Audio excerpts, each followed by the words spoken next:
Hello, welcome to Loremaster's Lair. I'm your Loremaster, here today for another video covering one of the countries of Golarion. A couple weeks ago, we looked at the nation of Cheliax. However, this is not the only country famous for the worship of fell gods. So today, we are taking a step north to look at a nation whose history is shrouded in shadows.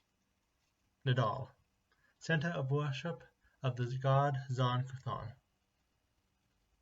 Long ago, the nation now known as Nidal was a wide open field, home to the killer tribe known as the Nidalese. The tribe was known for their skilled riders, to the point where horses were considered as family. This proved to be their undoing, because Earthfall happened. Devastation was rained upon the entirety of Avestan and Golarion as a whole. Most killers survived by hiding on the ground in vast cave systems, but the horses would not be able to fit inside. Most would rather die in the scorching of the earth than leave their equestrian family behind. However, another option appeared before them, or at least 3 of them. Zon-Kuthon had been bound until the day the sun left the sky, and Earthfall was the moment his prison broke. And his entry gate was found by 3 of the horse-riding nomads. They made a bargain of protection for their people, in exchange for every one of them belonging to him. Zon-Kuthon kept his end of the bargain, and the Nidal survived the Age of Darkness, taking in some Aslanti and Thessalonians fleeing for their lives.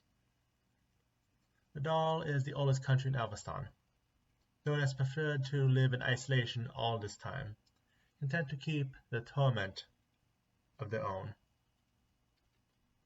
That was until 4305 AR, when the Everwar brought Cheliax to Nidal's doorstep. It was not Nidal's first war, and they managed to do well against invaders. However, the Black Triad gave their people a mysterious order: surrender.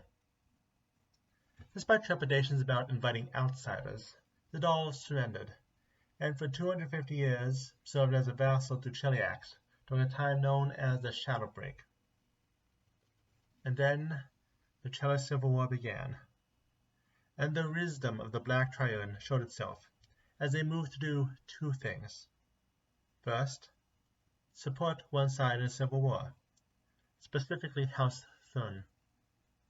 Second, to allow the fact that those who were greedy and influenced by external powers exposed themselves during Shadowbreak, which in turn allowed them to be purged. And so Nidal regained its isolationism and purged itself of all who were tempted by the outside world. However, it also gave them access to the courts of their southern neighbor, where they could slowly spread the influence of Zon-Kuthon to other peoples. And that is where the nation stands today. With the vacantness of history out of the way, let's look at the hopelessness of government. The government of Nidal are a trinity known as the Black Triad. They are the same 3 who brokered the deal with Zon-Kuthon, their bodies warped and made ageless, their minds utterly his. It's probably not surprising these 3 have worked to keep out of the spotlight. The only truth known about them are that they are a cavalier, a ranger, and a witch.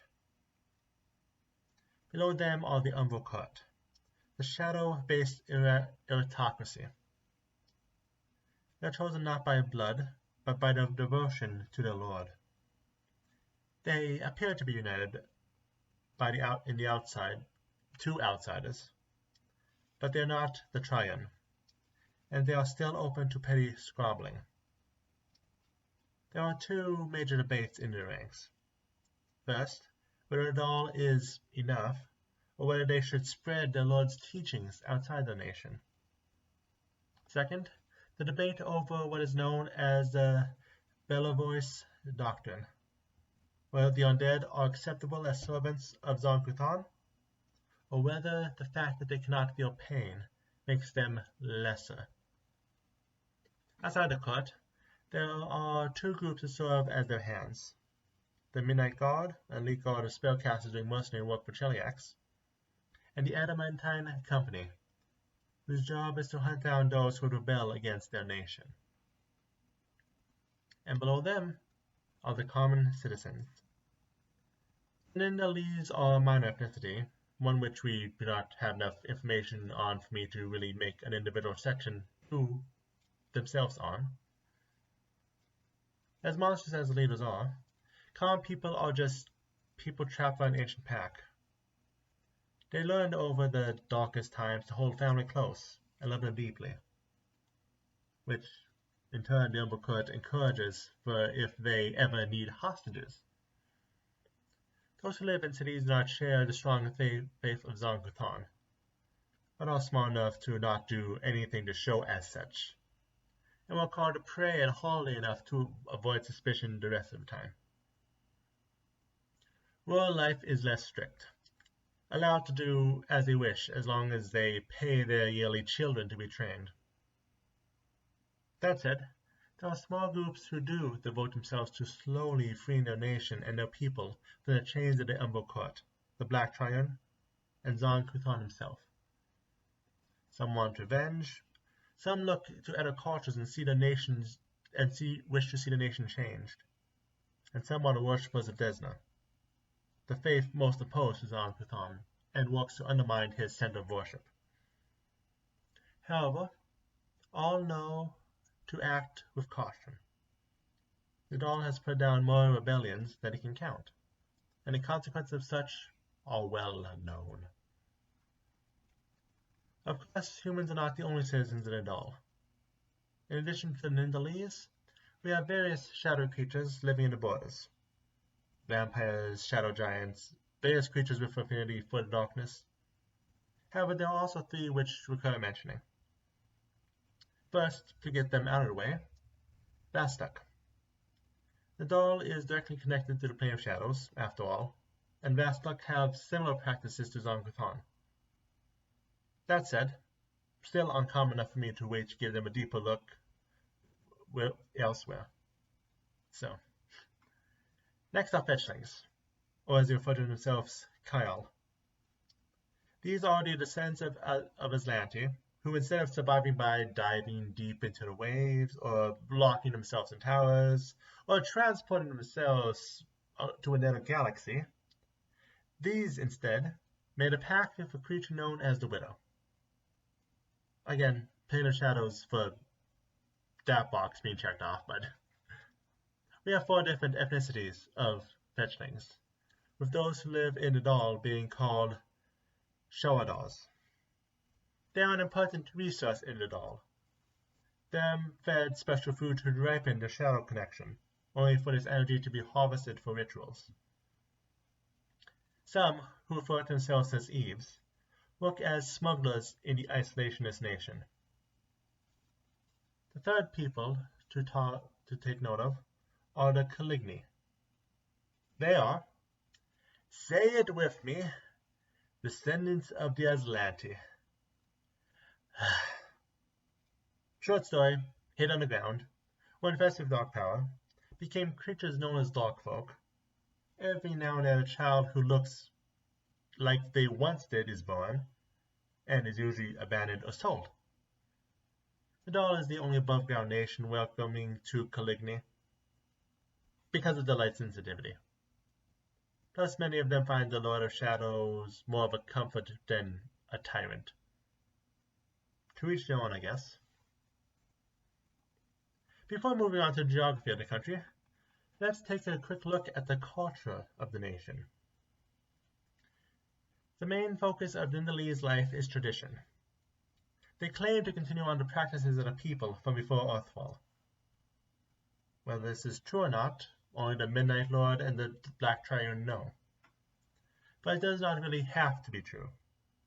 The citizen just needs to believe so. And, despite the harshness of the nation, they still have their own dark sense of fashion. Black and gray, stoic, elaborate but not covered ornamentally. The capital is known to favor silk and lace, classic vampire fare, while other cities favor leather. Piercings, tattoos, brands, and scarification are also common, because Zancuthon. Finally, jewelry tends to be made of moonstone, onyx, and smoky quartz, with colorful gems the stuff of mockery. Which brings us to our first side tangent, the part of the show where what is in the dark gets even darker.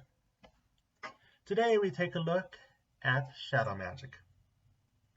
While more recently appearing in Secrets of Magic, the shadows have stood over Nidal for longer than 1E, but we do see more of what the darkness entails in our recent foray. Shadow magic comes from trading away a part of your soul to gain power over the shadows, in exchange for reducing one's inner light. It's often thought of something evil to be feared. Of course, being connected to Nidal, the Shadow Plains, and Zancuthon. In Geb and Ustalav, those are creatures who cannot stand the sun, and shadow magic helps them live safely. However, some places the magic is used for good, or at least neutral. Cheliax, Conquerors, and the Morgni, where shadow demons have been threats. There have risen shadow casters who take these techniques for their own, sometimes for defense, sometimes for exploitation. In the Crown world, where winter sees little light, some known as Ashtrock learn the words of the shadows to help guide the tribes away from danger. Finally, the goddess Savannah is of unknown origins, but considering she is popular with Fishlings, some think she is from the plane of shadows, and she has some followers who have the magic to match. Next up, let's look at the important places of Nidal. Now, this will be slightly different to our other look at the regions of countries, since Nidal is not divided into regions, so I need to string all this together into something understandable. So first, the central heart of Nidal, the Uskwood. The Uskwood is a large forest near the southern corner of Nidal, and is the center of Nidal civilization, being home to the capital. The outer reaches of the Uskwood look just like a regular forest, with small hamlets like the Truss Pine on the edge, though still a creepy feeling is in the air. As they enter the woods, however, they begin finding the territory of the Shades of Uskwood, druids who are led by the Umbercourts, by a member of the Umbercourt. Not going to try to pronounce that name. This region is marked by various interesting sites, including bone baskets, hanging gardens where food is grown from the flayed corpses of trespassers. Lovely. But it is also home to gardens of plants dating back to before Earthfall, though warped by shadow magic to be white and silver instead of whatever their original colors were. The deepest shadows of the trees hide the Usk Heart, where the shades call home, and where they breed the creatures known as the Hive. Which, of course, brings us to the second side tangent of the night. The Hive is interesting. Insectoid creatures which infest a creature's body, slowly warping them to be insectoid, then having them wrap themselves in a cocoon to allow one's body to be dissolved as food for larvae, and a full-grown swarm within a mere 24 hours. We actually do not have much information on these, but that does connect us back to horror adventure, my favorite 1E books for obvious reasons. Here is listed as an effect known as a corruption. A number of infestations from outside one's body, like lycanthropy or vampirism. The concept was reintroduced in Starfinder, but has yet to return for 2E. Book of Dead might have been a place to do so, but we would have heard about such by now, so not expecting it. Anyway, the corruption system does give us a closer look at the kind of symptoms we expect from a hive infestation, including acidic blood, spines going from inside one's body, connections to the hive's hive mind, and also warping one's body into insectoid features. And people think bees are scary. Now, walking back to the Uskwood, we spoke on the woods themselves, but not about what was within. First is Pangolace, the capital of Nidal. It is your usual capital city, having trendy cafes, workshops of the finest crafts, and places where you can see performers in the streets. It is also a place where you find libraries of twisted knowledge no human should ever know. It is known for the hunting of the poor and disenfranchised, and also the location of the largest temple to Zon-Kuthon. It is also home to various townhouses of the Umber Court members, including the castle of the Captive Sun, home to Volsazny Dezar, a vampire who collects light-powered artifacts to torture himself with. Not far from the capital are the Shadow Caverns, dark pits where a passage between the surface and the Darklands allow for a slave trade run by an Umber dragon. Other important locations include Elif-Loren, which is a small village home to one of Nidal's most prestigious academies, the House of Lies, a state-run house of disinformation about the outside world, Greyfond, the water kingdom of Kolopoluk, whatever that actually is, the Sunless Pond, water which allows plants to grow without sunlight, Winter Garden, a cursed home of a former member of the Umber Court who dared try to reduce his pain, the Summer Grove, legendary home of a Desden artifact, and finally Shadowreach, home of a vampiric former pathfinder who stole a legendary artifact of a dead demon lord. Which brings us to said demon lord for a third side tangent. Vera Vaxus appeared in the form of a giant bat, which sucked souls with its tongue. He was a demon lord of shadows, and one of the gods of the Mirognes Sabaton. His realm was Rantrus, home of various shadow demons. However, the demon lord Nauticula wanted shadow demons for herself. So she took them the same way she takes everything else: seduction and murder.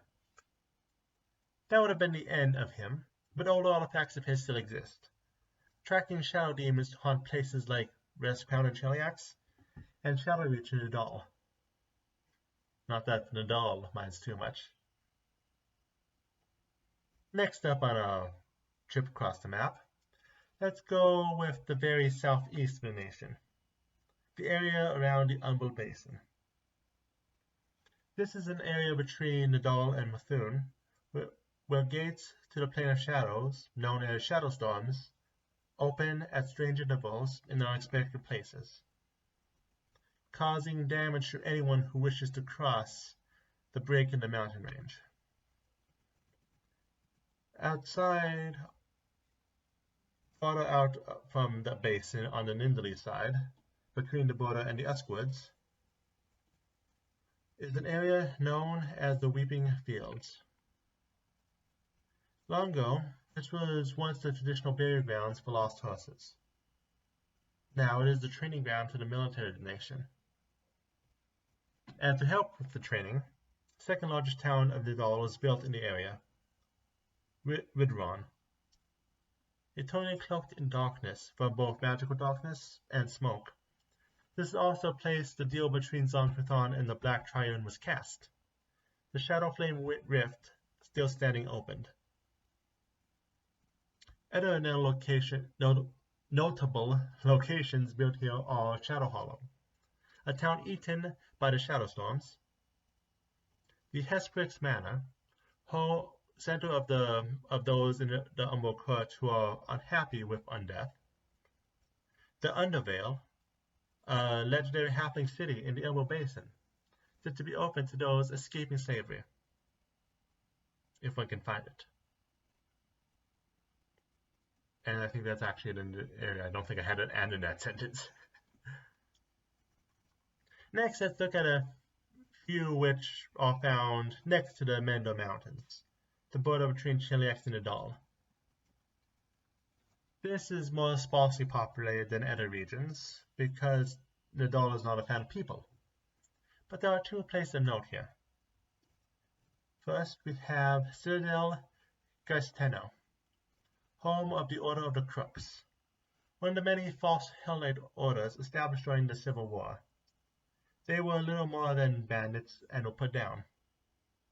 However, 3 of them still stand as grave knights. The other is the Hall of Broken Dreams, a temple devoted to the worship of a Vostok demigod, specifically Vevelor, if you're interested. While non-Chthonian religions are banned, the common citizens do not realize the difference in the faiths, so the Umber Court allows it. Going further west, we have what are known as the North Plains, a mostly open area I'm twisting my tongue tonight. A mostly open area which used to be a nomadic horse raiser paradise.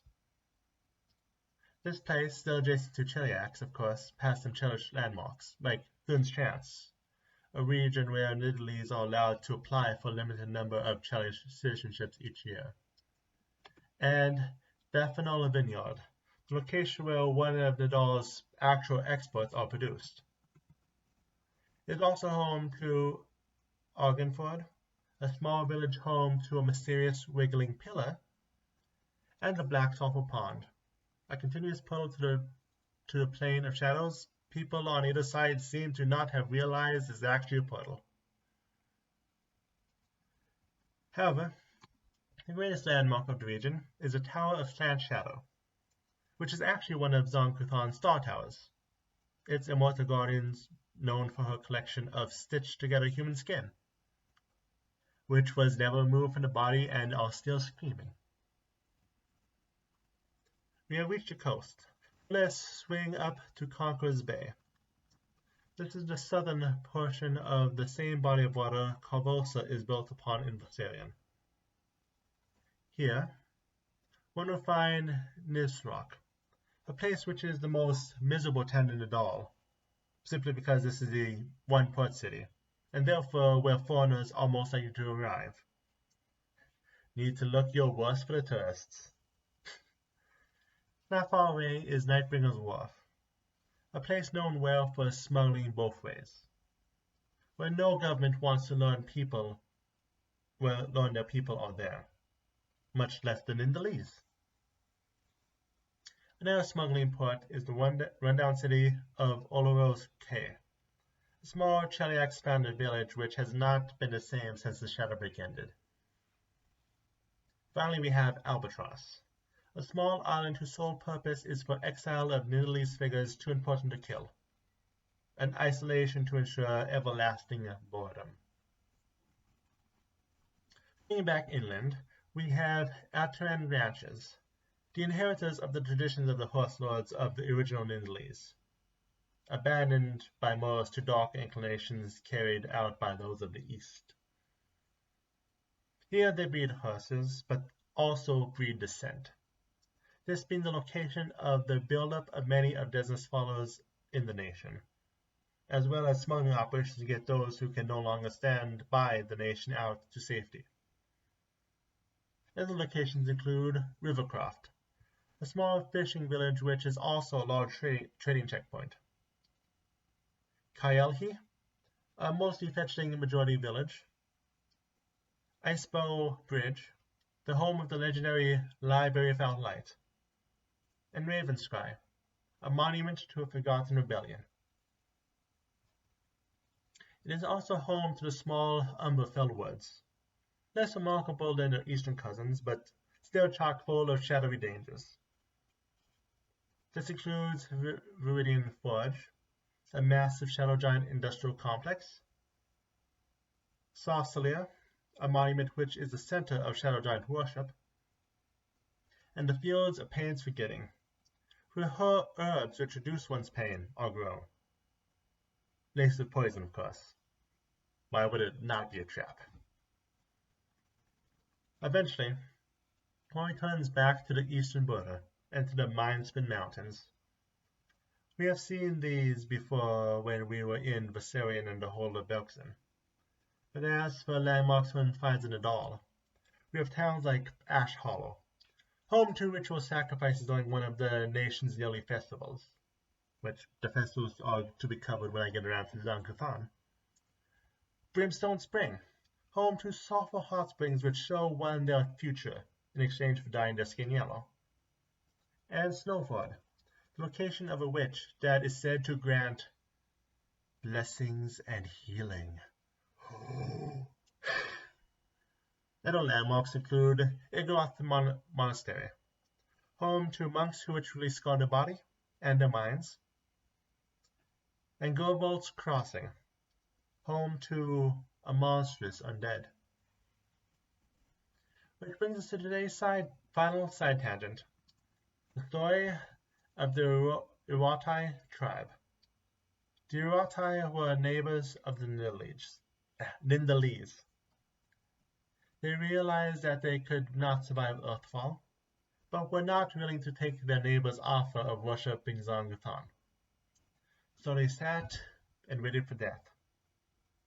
Their traditions, however, they could not bear the thought of dying, and so the shamans of the tribe conducted a ritual suicide with the intention of becoming ghosts and being able to pass on the knowledge again someday. But something went wrong, and instead they rose as a rare undead known as a Conal Colossus. Yes, they still keep their mind and traditions, but have the hunger to continuously add more creatures to itself.